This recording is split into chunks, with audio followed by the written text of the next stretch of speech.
Pinatatag ni Valentina Shevchenko ang kanyang dominasyon sa women's flyweight division matapos talunin si Zhang Weili sa pamamagitan ng unanimous decision sa UFC 322 sa Madison Square Garden, New York nitong linggo.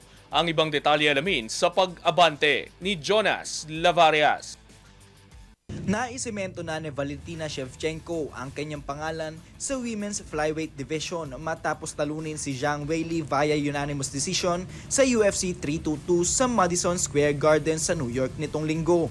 Sa 5 rounds, ipinaabot ni Shevchenko ang kanyang kontrol gamit ang malilinis na kombinasyon, matitinding body kicks at mabibigat na takedowns na tuluyang pumigil sa offensive flow ng dating strawweight champion. Si Zhang, na umaasang maging 2-division champion matapos umakyat sa flyweight, ay hindi nakakita ng supat na pagkakataon upang maibaliktad ang buong takbo ng laban. Madalas siyang napipigilang makasetup ng kombinasyon dahil sa timing, distansya at disiplina ni Shevchenko sa palitan ng striking at grappling. Sa kabila ng kanyang reputasyon bilang isa sa pinaka-agresibong striker ng UFC, hindi niya nagawang basagin ang ritmo ng reigning champion.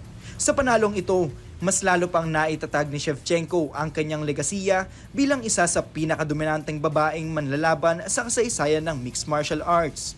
Para naman kay Zhang, nagsisilbi itong mahirap ngunit mahalagang punto ng pagsusuri sa kanyang pag-angat ng timbang kung mananatili ba siyang hamon sa flyweight o babalik sa strawweight kung saan siya unang naghari. Ako, si Jonas Lavarias, Abante Sports, now na.